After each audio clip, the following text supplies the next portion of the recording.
Voilà, on est ensemble ce matin. Je veux saluer tous ceux qui nous suivent aussi par YouTube. Et je voulais saluer particulièrement Annie qui nous écrit des cartes postales chaque semaine. Aussi Marianne qui m'a appelé. Et puis aussi Jonathan cette semaine qui m'a écrit, qui est un ancien ami à moi. Et je voudrais le saluer. Puis saluer tous ceux des minimes aussi qui nous suivent.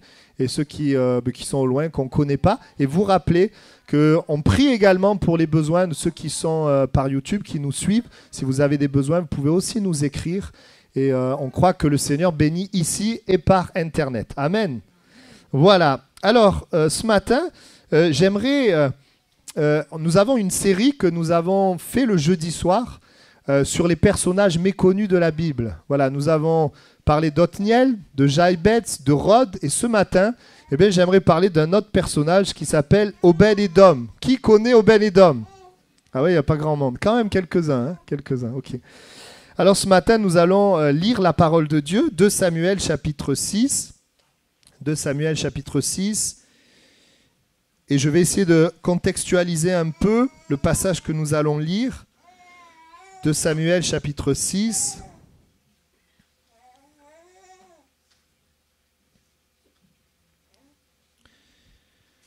Voilà, nous allons lire au verset 9. Voilà, mais avant de lire au verset 9, donc gardez la page.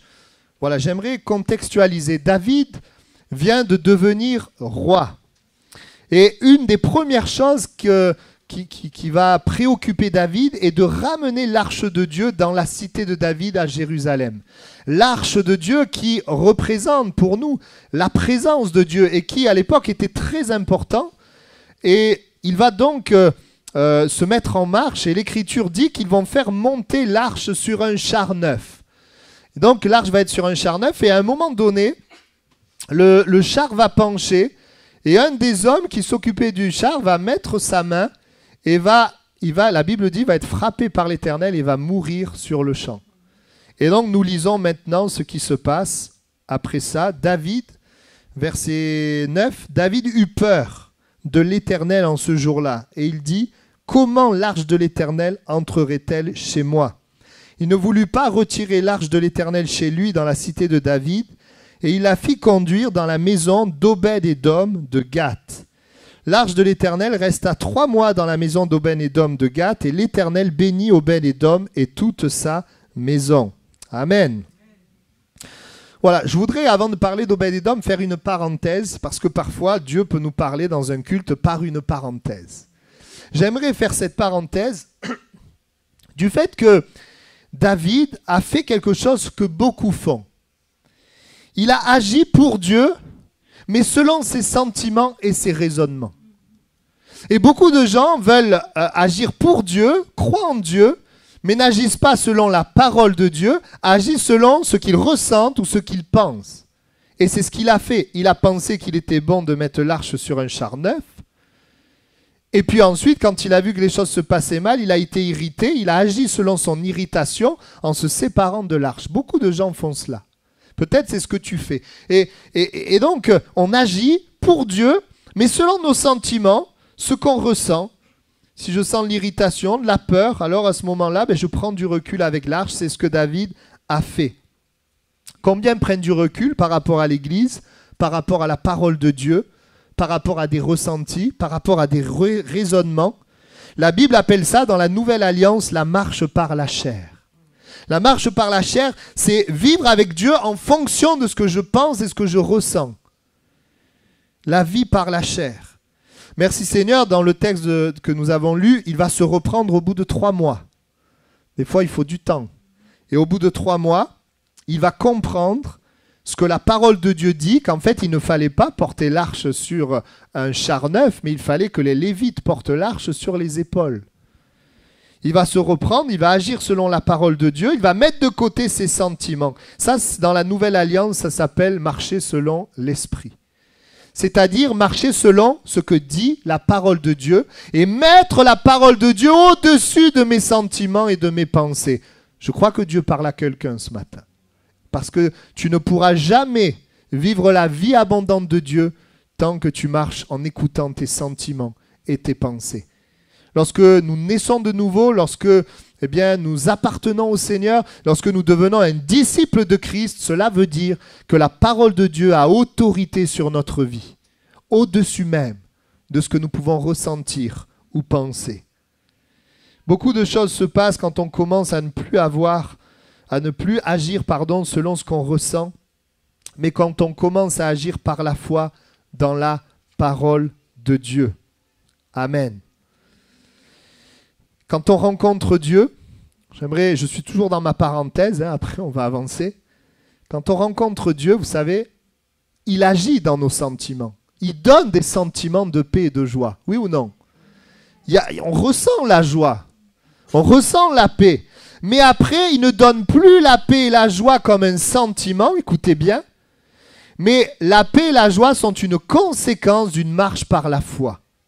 Et même, écoutez bien, nous pouvons ressentir en nous quelque chose de différent, la tristesse, peut-être la peur, mais malgré tout, marcher par la foi et expérimenter la paix et la joie de Dieu. C'est pour montrer que c'est bien au-delà de nos sentiments. J'aime bien raconter cela, je vous l'ai déjà dit. Lorsque je me suis rapproché de Dieu, j'ai dit à Dieu, « Oh Seigneur, enlève tout ça, enlève mes peurs. » Et Dieu a enlevé mes peurs. Mais quand j'ai commencé à grandir, je suis resté sur le même système. J'ai dit, Dieu, enlève mes peurs. Et Dieu m'a dit, non, je n'enlèverai pas tes peurs. Tu vas avancer et tu vas surmonter, tu vas affronter tes peurs avec ma grâce et tu vas réussir à aller de l'avant. Ça, c'est la marche par l'esprit. Et nous devons comprendre ces choses-là. Sinon, nous pouvons rester pendant des années toujours au même point et les choses ne se débloquent pas. Et nous prions Dieu que Dieu agisse et Dieu n'agit pas parce qu'en réalité, il veut agir en nous, mais que nous résistons. L'autorité de la parole de Dieu. Et je peux dire, oui, David a agi selon ses raisonnements puisqu'il a fait porter l'arche sur un char neuf. Et puis, il a agi selon ses sentiments. Alors, il y avait la joie parce qu'ils amenaient l'arche. Et puis quand il y a eu la mort d'Uza, il y a eu la tristesse, l'irritation. Il n'a plus voulu de l'arche. Quand les choses se passent mal à cause de nos raisonnements et de nos sentiments, eh bien parfois nous ne voulons plus la présence de Dieu. Nous ne voulons plus l'arche. J'aimerais vous dire ceci. Les choses se passent mal parce que nous suivons nos pensées et nos sentiments. Écoutez bien ça. Ce n'est pas à cause de Dieu. C'est parce que nous suivons nos pensées et nos sentiments, même si nous voulons aller dans la direction de Dieu. Mais quand tu suis la parole de Dieu, tu as la victoire. Quand tu écoutes la parole de Dieu, quand tu la mets au-dessus de tes sentiments, au-dessus de tes pensées, tu as la victoire et la vie abondante. Il est temps pour toi de mettre l'autorité, de mettre la parole de Dieu, qui a autorité sur ta vie, dans la première place de ton cœur. Merci Seigneur, et je ferme la parenthèse. L'arche est donc le symbole de la présence de Dieu. Et David eut peur de garder l'arche parce qu'un homme était mort. Et cet épisode nous montre que la présence de Dieu, ce n'est pas quelque chose que nous pouvons nous approcher tel que nous sommes. Et je dirais, on ne peut pas s'approcher de la présence de Dieu en désobéissant à la parole de Dieu. Parce que la Bible nous dit que Dieu est saint. David avait touché du doigt la conséquence du non-respect de la parole de Dieu. Cet homme, bien sûr, il faisait simplement ce que David lui avait demandé de faire. Ils ont porté l'arche à leur manière. Ils n'ont pas fait à la manière de Dieu. Et quand il a posé ses mains, il est tombé mort. Dieu est saint. Et la Bible nous dit qu'en tant qu'être humain, nous arrivons sur la terre, nous sommes pécheurs, nous sommes séparés de Dieu. Le péché veut dire que nous désobéissons à la loi de Dieu, nous désobéissons à la parole de Dieu, et la Bible dit que le salaire du péché, c'est la mort. Le péché veut dire manquer le but. Nous avons manqué le but, nous sommes passés à côté de la volonté de Dieu. Et la conséquence du péché, c'est la destruction, la malédiction et la mort. Et c'est peut-être ce que tu vis dans ta vie. Tous les hommes arrivent dans ce monde séparés, privés de sa présence. L'histoire d'Uza rappelle que le péché, ne pas écouter Dieu, amène la mort. Et cela ne change pas, et je dois le dire et le prêcher, c'est une réalité. Le péché amène la mort. Mais Dieu est saint, mais Dieu est aussi amour. Et Dieu ne veut pas que l'homme meure. Dieu ne veut pas que l'homme reste dans son péché. Dieu ne veut pas que l'homme, finalement, désobéisse à sa parole, mais Dieu veut donner à l'homme le pouvoir, la capacité, comme on l'a chanté, d'écouter sa parole, afin, et on va après aller sur Obed-Édom, afin de nous bénir, afin de nous faire du bien. Dieu a envoyé Jésus il y a 2000 ans, Et Jésus est pour toi la clé, pour moi la clé de la vie, la clé de la joie, la clé de la paix. Pourquoi? Parce que Jésus a pris la condamnation des pécheurs. Lui, Jésus n'a jamais péché, il était saint, mais il va accepter d'être crucifié sur une croix. Il va mourir, prendre la condamnation des pécheurs, mourir à notre place, afin que toi et moi, en Jésus, nous ne soyons plus condamnés, mais que nous soyons épargnés, justifiés. Alors, et c'est important, en Jésus, tu dois comprendre que, eh bien, tu n'es plus obligé de mourir à cause de ton péché, parce que ton péché, en Jésus, est pardonné. Et tu es sauvé, et tu es justifié. Et tu n'es plus obligé de vivre une vie où il y a la destruction et la malédiction, parce que Jésus a été maudit. Parce que Jésus a été détruit, afin que nous soyons bénis, que nous ayons accès à la présence de Dieu. Nous n'avions pas accès à la présence de Dieu à cause de notre péché, mais en Jésus-Christ, nous avons accès à cette présence qui ne nous détruit plus, mais qui nous bénit. Vous voyez, la présence de Dieu face au péché détruit. Dieu ne peut pas faire autre chose que condamner le péché. C'est pour ça que, voyant que nous étions pécheurs, Dieu envoie Jésus pour que nous ne soyons plus condamnés, mais pardonnés, graciés. Et non seulement cela, mais aussi pour vivre en nous afin de nous rendre capables de vivre pour Dieu et selon la volonté de Dieu. Alors, ce matin, j'aimerais qu'au travers de Obed-Édom, nous puissions voir 3 points. Obed-Édom, en fait, c'est la personne qui a reçu l'arche de Dieu chez lui. Lorsque David a vu donc Uza avait été frappé, il est dit qu'il a envoyé l'arche chez un certain Obed-Édom. Et ce matin, nous allons apprendre d'Obed-Édom certaines choses. D'abord, je le relis, l'arche de Dieu resta 3 mois dans la maison d'Obed-Édom, dans sa maison, et l'Éternel bénit la maison d'Obed-Édom et tout ce qui lui appartenait. David s'est séparé de l'arche parce qu'il a vu dans l'arche comme un jugement. En fait, là où il a fait une erreur, c'est de penser que c'était l'arche qui était responsable du jugement. Non, c'était sa négligence de la parole qui était responsable du jugement. Parce que la présence de Dieu ne peut pas faire autre chose que condamner le péché. Mais la Bible nous dit que lorsque nous obéissons à la parole de Dieu, lorsque l'arche était dans la maison d'Obed-Édom et qu'il n'y avait pas de désobéissance, eh bien l'arche amenait la bénédiction. La présence de Dieu amène la bénédiction lorsque la parole de Dieu est respectée. Et ça, c'est important. Et c'est ce que Obed-Édom nous apprend.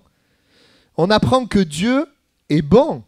Quand Dieu est présent, que sa parole est respectée, eh bien, il y a la bonté de Dieu. Dieu est un Dieu qui veut faire du bien. Il veut faire du bien. Amen. Voyez, la Bible nous montre qu'il a été béni. La bénédiction était dans sa maison. Il est dit, l'Éternel bénit la maison d'Obed-Édom et tout ce qui lui appartenait. Dieu est un Dieu qui veut te faire du bien.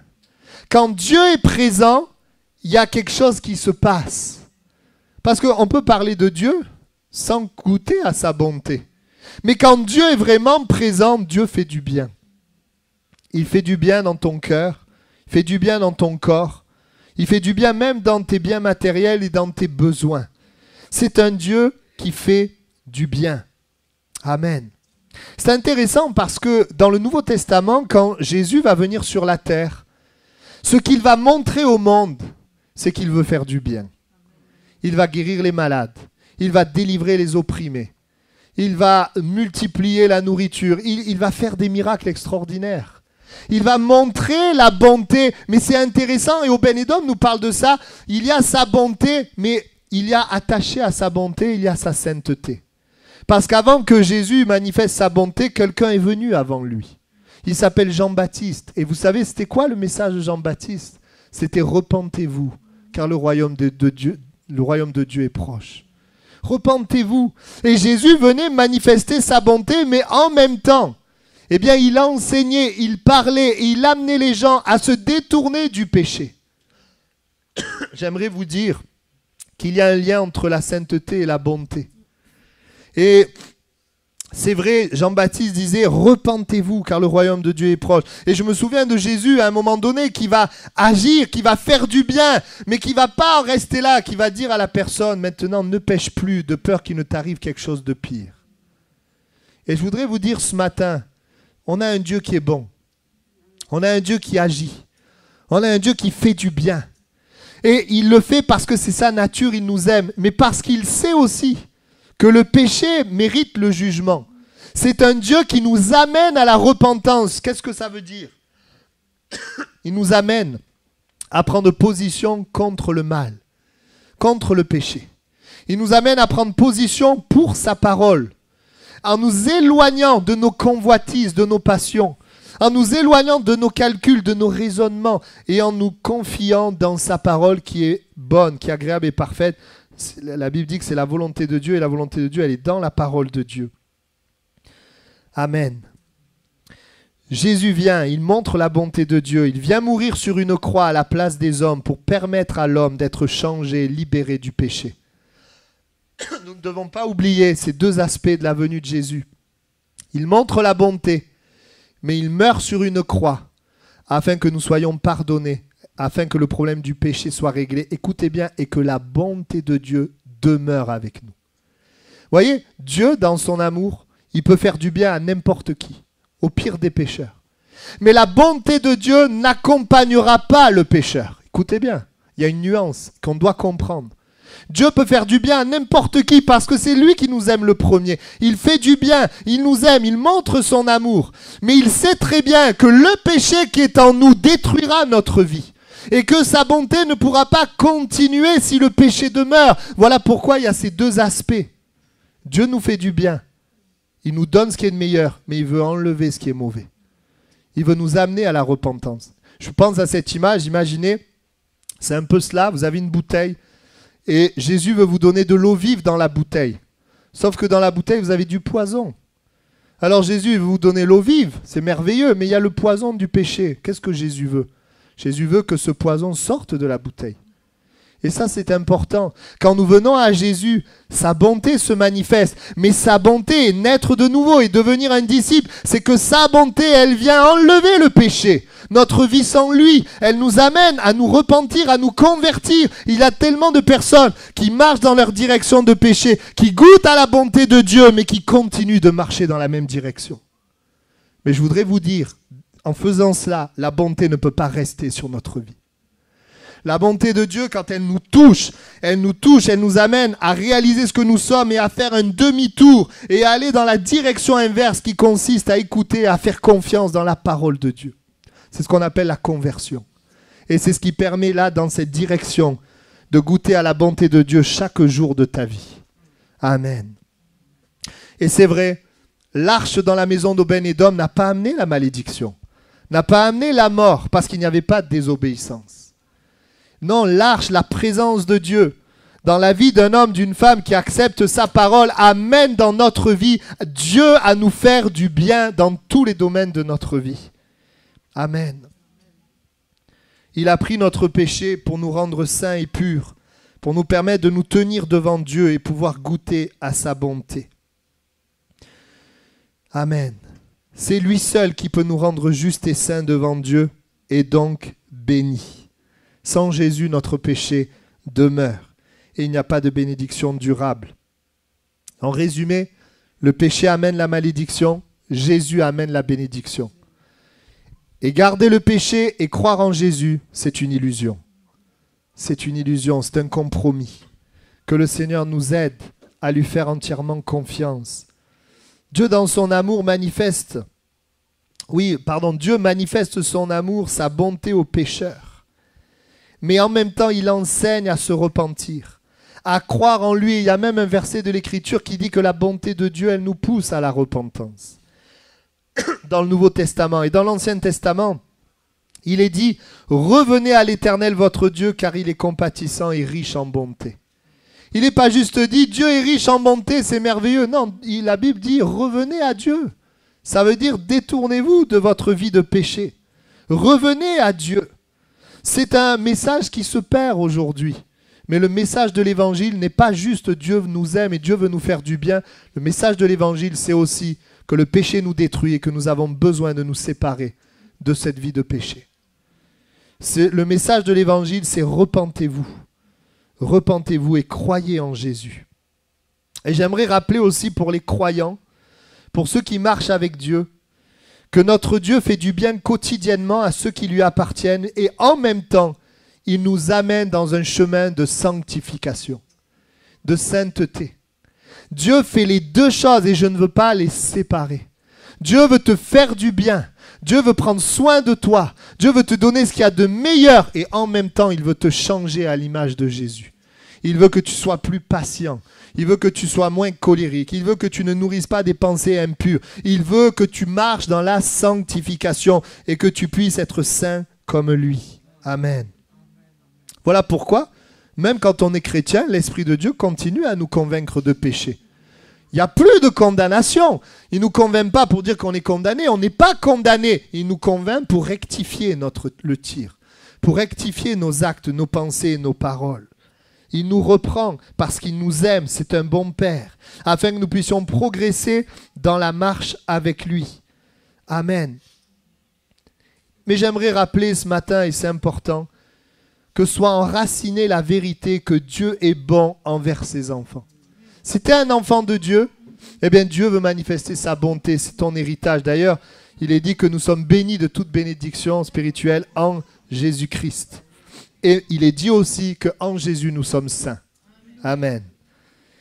Obed-Édom nous rappelle que quand il y a la sainteté, il y a la bénédiction. Obed-Édom nous rappelle que l'arche, la présence de Dieu, elle amène la bénédiction.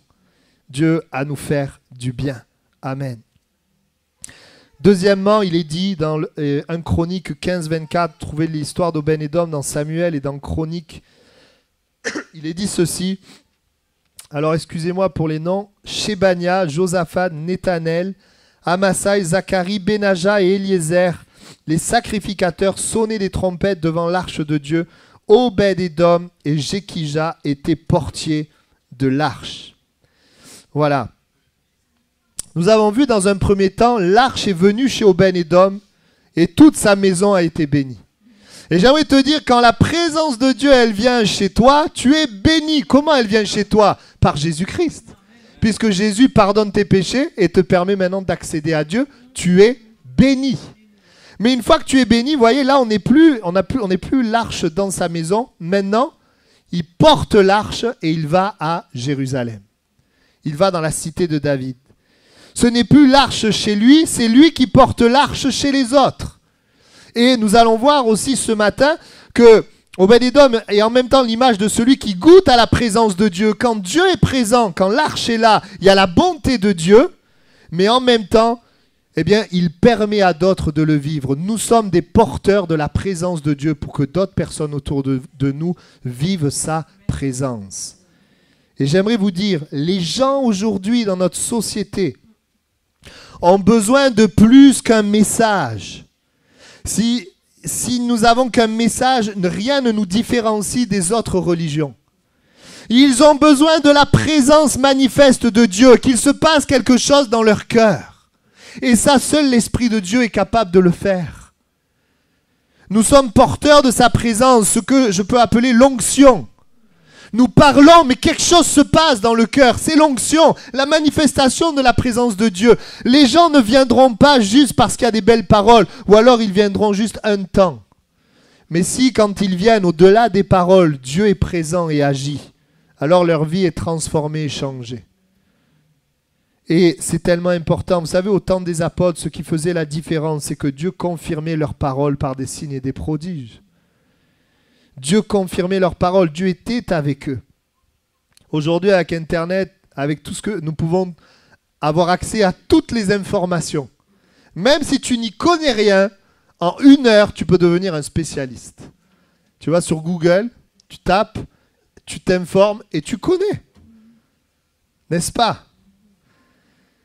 Mais rien ne peut remplacer la présence de Dieu. Tu peux tout savoir, hein? Mais l'onction, c'est autre chose. La manifestation de la présence de Dieu.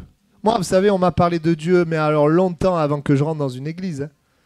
Mais ce qui m'a fait rentrer dans une église, c'est pas ce que j'ai entendu. Ce qui m'a fait rentrer dans une église, c'est la présence de Dieu. C'est l'onction. C'est cette paix que Dieu a mis dans mon cœur que personne ne pouvait mettre. Que le prédicateur qui était en train de parler ne pouvait même pas lui-même mettre.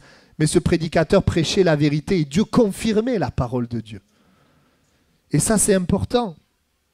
Nous sommes, et Obed-Edom nous apprend que nous sommes des vecteurs de la présence de Dieu, où nous amenons la réalité de Dieu chez les autres. Voilà pourquoi il est important aussi pour nous de ressembler de plus en plus à Jésus. Parce que si nous ressemblons au monde, qu'il n'y a pas de différence, comment les gens seront touchés par Dieu? Les gens auront la vie s'ils découvrent la présence de Dieu. Concrètement, eh bien, nous représentons et parlons de Jésus, qui est le médiateur entre Dieu et les hommes. Notre force, c'est la personne de Jésus. Et comment cela se fait-il? Et c'est aussi sur ce point que je voudrais m'arrêter. Comment Obed-Edom va amener l'arche finalement à Jérusalem? Puisque vous avez remarqué, pour lui, il ne s'est pas passé comme Uza, hein, il n'a pas été foudroyé, heureusement. Il a pu bien amener l'arche dans la cité de David. Comment il l'a fait? Vous savez comment? En écoutant la parole de Dieu. En obéissant à la parole de Dieu, en se conformant à la parole de Dieu, en croyant vraiment dans mon cœur dans la parole de Dieu. C'est de cette manière que nous serons des vecteurs de la présence de Dieu autour de nous. Si nous disons croire, mais que nos vies sont contraires à la parole, nous trahissons finalement. Nous sommes des menteurs. Nous disons aux gens, ne fais pas ça, et nous le faisons. Nous disons aux gens, fais ça, et nous ne le faisons pas. Nous n'amènerons pas la réalité de Dieu dans la vie des gens. Mais si la parole de Dieu, nous la croyons vraiment, nous l'écoutons, nous obéissons, alors nous amènerons la réalité de Dieu chez les gens. Vous savez, moi je sais que ce n'est pas mes paroles qui convainquent les gens, c'est la manière dont je vis. C'est est-ce que cette parole que je prêche, est-ce que dans ma vie, là où personne ne me voit, je la crois vraiment? Parce que je peux dire toutes sortes de choses, mais l'onction de Dieu, ça vient quand nous sommes réellement dans la parole de Dieu. Et voyez-vous, s'il a pu amener l'arche à Jérusalem, c'est parce qu'ils l'ont porté comme Dieu avait dit qu'il fallait le porter. C'est parce qu'ils ont fait comme Dieu avait dit qu'il fallait faire. Parce qu'ils n'ont pas ajouté leur raisonnement, ils n'ont pas ajouté leurs sentiments. Ils ont dit, Dieu a dit ça, je ferai comme ça. Et c'est parce qu'ils ont fait comme ça que l'arche est arrivée à Jérusalem et que toute la population a été bénie de la présence de Dieu. Nous avons besoin aujourd'hui, et dans ces temps, je sens le besoin de rappeler que même si Dieu est bon, Dieu est amour, ce n'est pas un copain. Nous devons le respecter et nous devons croire dans cette parole. Nous obéissons à la parole, pas parce que nous sommes obligés. Nous obéissons à cette parole parce que nous croyons qu'elle vient de Dieu et qu'elle est la vérité. Et parce que dans notre cœur, nous avons été convaincus. Amen. Amen. Alors vous savez, David... Parce que si Obed-Edom a porté correctement, c'est parce que David a compris. Hein. Il est dit dans 1 Chronique 15, 2. Alors David dit, l'arche de Dieu ne doit être portée que par les Lévites, parce qu'Obed-Edom était un Lévite, car l'Éternel les a choisis pour porter l'arche de Dieu et pour en faire le service à toujours. Et l'Écriture nous dit la manière dont il fallait porter l'arche. Voyez-vous, je dirais que pour vivre l'amour de Dieu, vous savez, il n'y a rien à faire. Il faut juste demander, Dieu, il vous aime. Mais si tu veux porter la présence de Dieu, si tu veux que dans ta vie, il y ait l'onction, là, il y a quelque chose à faire. Il faut que tu crois de tout ton cœur cette parole et qu'elle ait autorité sur ta vie. Et là, tu seras un vecteur de la présence de Dieu. Et là, quand tu diras « Dieu t'aime », quelque chose de miraculeux se passera. La personne sera convaincue que c'est Dieu qui lui parle. Alors que sinon, tu diras « Dieu t'aime » et la personne dira « Ah oui, Dieu m'aime » et puis ça sera terminé. La présence de Dieu, l'onction de Dieu, elle vient lorsque nous croyons en Dieu avec vérité dans notre cœur. La foi, c'est une assurance, c'est une démonstration.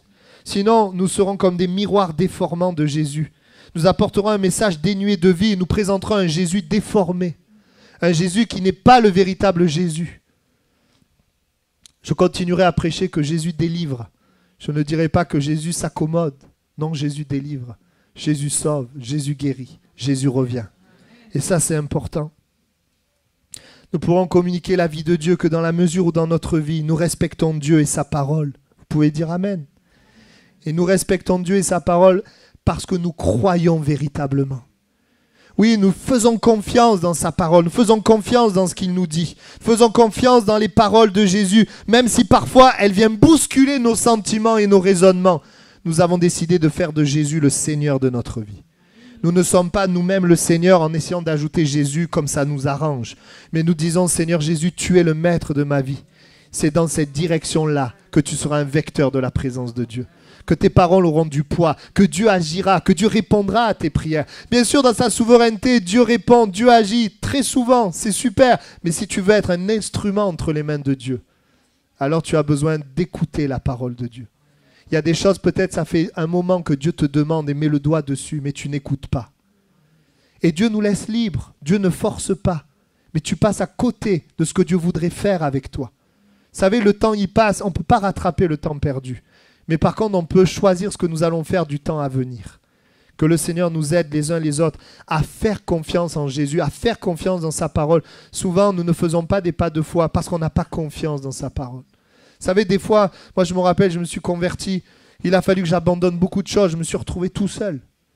Obéir à la parole de Dieu, me montrer au départ, m'amener une vision négative. Ça me paraissait difficile. J'avais toutes sortes de raisonnements qui venaient. Il a fallu que je mette la parole au-dessus de mes raisonnements. Et que je me rende compte qu'en obéissant, les portes s'ouvraient et les choses se débloquaient. Les choses qui restaient bloquées se débloquaient. Obed-Édom nous parle de respecter la parole de Dieu pour permettre à d'autres personnes d'expérimenter sa présence. Vous vous rappelez quand l'Esprit de Dieu est venu sur Jésus sous forme d'une colombe. Il a été rempli. Et la Bible nous dit, oui, que l'Esprit est venu sous forme d'une colombe. Vous savez, une colombe, c'est un oiseau. Il suffit de pas grand-chose pour qu'elle s'envole et qu'elle s'en aille.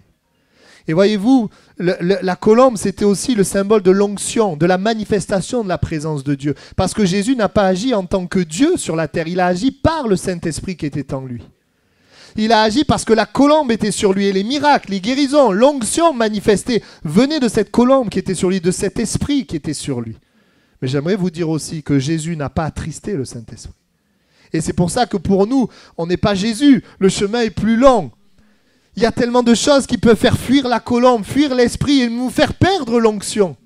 Attention, l'esprit ne part pas, l'esprit reste en nous. Mais c'est la manifestation de l'esprit qui s'en va. L'esprit peut être en toi, mais par tes actes, tu peux l'attrister et il ne se manifeste plus. C'est la chair qui se manifeste. Ce que Dieu désire, c'est que l'Esprit de Dieu se manifeste au travers de ta vie. Et ce qui est merveilleux, c'est que en Jésus-Christ, nous sommes pardonnés de nos péchés. En Jésus-Christ, nous sommes bénis, nous sommes fortifiés. Le Seigneur ne nous condamne pas, mais il nous dit « Viens à moi, je suis là pour t'aider ». Et pour tous les croyants qui ont déjà reçu Jésus, est-ce que tu respectes la sainteté de Dieu? Est-ce que tu respectes sa parole? Ou est-ce que tu mets tes ressentis, tes pensées et les influences extérieures au-dessus de la parole de Dieu? J'aimerais t'amener à un acte de foi, à lui faire confiance. Selon ton choix, tu te diriges vers la malédiction ou la bénédiction. La bénédiction est comme un chemin que tu prends. Nous, on voit la bénédiction comme un point d'arrivée. C'est vrai aussi. Je demande quelque chose et ça arrive. Mais la bénédiction, c'est aussi un chemin qu'on emprunte. Le chemin de croire dans la parole de Dieu, même quand elle vient bousculer mes raisonnements et mes ressentis. Tant que la parole de Dieu s'accorde avec mes ressentis, ça va, alléluia. Mais quand la parole de Dieu vient se confronter à certaines choses qui sont en moi, qu'est-ce que je choisis? Qu'est-ce que je décide de faire? Je voudrais vous dire que c'est là que tu verras la plus grande bénédiction de Dieu sur ta vie. Quand tu choisiras de faire confiance à Dieu, faire confiance dans sa parole. Et puis je vais terminer aussi avec ce point. 1 Chroniques chapitre 26 verset 8. Tout cela étaient des fils d'Obed-Édom. Eux, leurs fils et leurs frères étaient des hommes pleins de vigueur et de force pour le service. 62 d'Obed-Édom. Amen. La Bible dit que l'arche chez lui l'a béni. Son obéissance lui a permis de porter l'arche vers les autres. Et enfin, il nous est dit dans ce passage qu'une force était donnée à ses descendants. Alléluia. Une force est donnée à ses descendants. La Bible nous montre que lorsqu'il y a la présence de Dieu dans nos vies, lorsque nous respectons Dieu, que nous écoutons la parole, nous donnons de la force à ceux qui viennent après nous. Que ce soit des descendants physiques, nos enfants, que ce soit des descendants spirituels, ceux que nous engendrons dans la foi. Nous permettons à ceux qui viennent après nous d'être forts, d'avoir une force. Lorsque nous sommes dans la bonne direction, nous permettons à ceux que nous engendrons physiquement ou spirituellement d'être forts et pleins de vigueur. Sinon, si nous n'écoutons pas la parole, mais que nous professons le nom de Jésus, nous donnons naissance à des générations faibles, des générations dans le compromis, qui passeront à côté de la vérité et de la bénédiction de Dieu. La vérité nous affranchit, mais le mensonge donne l'illusion d'être affranchi, mais nous fait demeurer esclaves. Quand Dieu est vraiment présent, il y a une force qui est communiquée. Et je voudrais vous dire ceci pour l'avoir vu. Quelqu'un qui croit en Jésus, mais qui accepte les critiques dans sa vie, eh bien, verra ses enfants critiqués de la même manière. Je l'ai vu. De la même manière, un croyant qui craint Dieu verra la crainte de Dieu dans la vie de ses enfants. Ce n'est pas ce que tu dis que tu verras dans la vie de tes enfants, c'est ce que tu vis. C'est ce que tu verras dans la vie de tes enfants. Et si tu respectes la parole de Dieu, eh bien tes enfants respecteront la parole de Dieu. Peut-être qu'il y aura un temps de battement, un temps difficile, mais ce sera quelque chose d'enraciné en eux. Ce que je vous dis, je l'ai vu de mes yeux. Les gens qui critiquent l'Église ne réalisent pas qu'en faisant ça, ils amènent leurs enfants à faire la même chose.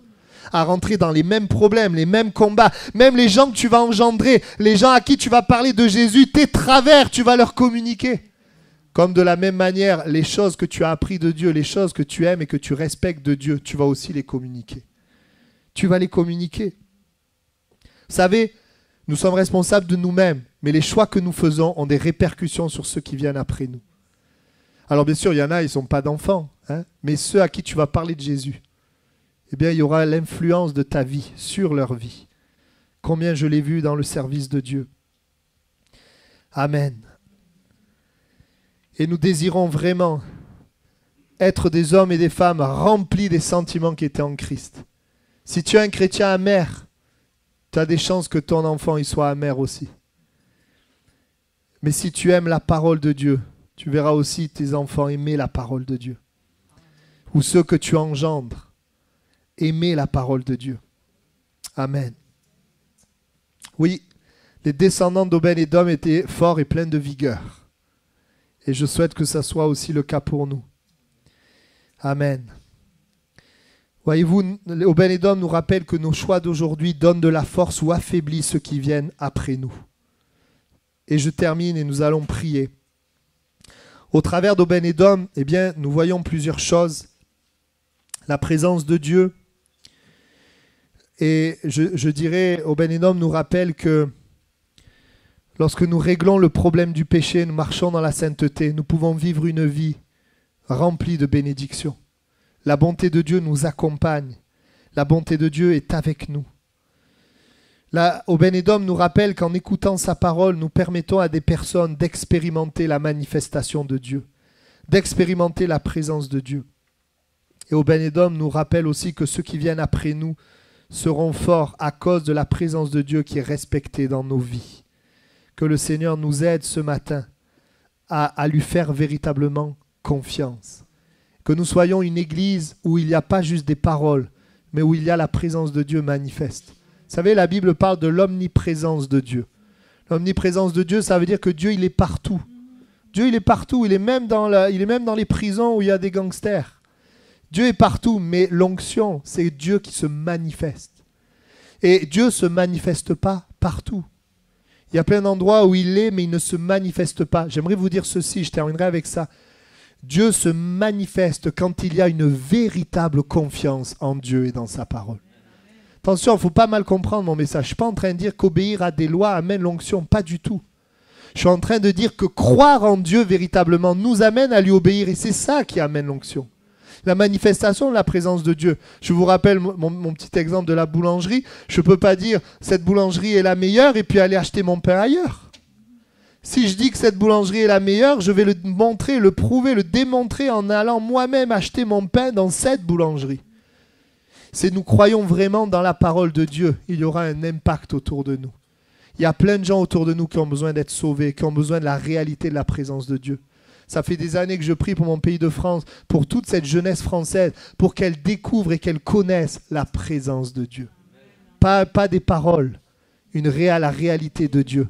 Les gens n'ont pas besoin de paroles, les gens n'ont pas besoin de faire des rituels.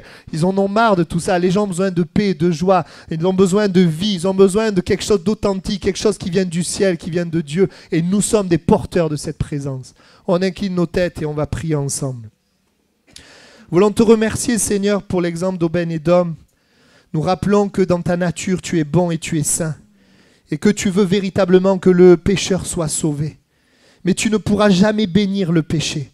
Tu ne pourras que le condamner, tu ne pourras que détruire le péché. Alors je prie que plusieurs au milieu de nous soient convaincus dans leur cœur du besoin, de la nécessité de se séparer du péché, de se repentir du péché, afin que la bonté de Dieu demeure en nous. Oui, tu es tellement bon, riche en bonté. Et je prie, Seigneur, que l'Église, nous soyons d'abord de ceux qui accueillent la présence de Dieu dans nos vies et qui vivent la bénédiction de Dieu. Oui, Dieu qui fait du bien dans notre vie. Et en même temps que nous soyons ces vecteurs qui portent la présence de Dieu autour de nous. Là où il y a tant de personnes qui souffrent, qui sont mal, qui ne savent pas que c'est la séparation d'avec Dieu qui est la cause de leurs problèmes. Donne-nous de pouvoir, Seigneur, être ces vecteurs de ta présence, ces instruments entre tes mains. Et aide-nous ce matin à réaliser que les choix que nous faisons impacteront ceux à qui nous parlerons de Dieu, impacteront nos enfants. Donne-nous, Seigneur, un cœur malléable pour accepter ta parole, qui ne condamne pas, qui ne juge pas, qui n'écrase pas, mais qui tout simplement fait un tri entre ce qui est bon et ce qui est mauvais, qui tout simplement nous amène dans ce qui est bon. Merci Seigneur pour ta parole. Amen. Nous restons dans la prière quelques instants. Je voudrais partager avec vous 3 pensées. La première, c'est qu'il y a peut-être des personnes au milieu de nous qui ont prié, qui ont été bénies. Mais la bénédiction s'est arrêtée dans ta vie. Et la bénédiction, elle n'a pas pu continuer parce qu'il y a le péché qui demeure dans ta vie. Et la parole de Dieu n'est pas respectée. Et ce matin, Dieu t'appelle à accepter Jésus comme le Seigneur. Tu as déjà accepté Jésus, mais il n'est pas le Seigneur de ta vie. Tu acceptes Jésus tout en gardant tes péchés. Et tu crois qu'il vit en toi. Et c'est vrai, il est le Dieu qui veut vivre en toi, mais quand il vit en nous, c'est pour éradiquer le péché. Nous donner la force de respecter sa parole. La parole de Dieu n'est pas respectée. Ce matin, il y a une bénédiction qui peut accompagner ta vie si tu coupes avec le péché. Laisse le Seigneur être le maître de ta vie et n'endurcis pas ton cœur. Les bénédictions liées aux prières sont limitées, mais la bénédiction qui vient de la repentance, elle demeure. Que le Seigneur te bénisse. Je voudrais aussi parler à des personnes qui voudraient vivre l'onction. Tu n'as pas d'impact autour de toi, tu te sens comme inutile. Tu parles de Dieu et c'est creux parce qu'il n'y a pas l'autorité de la parole sur ta vie. La Bible dit que la gloire de Dieu, cette onction, cette gloire, que dans l'hébreu c'est le poids.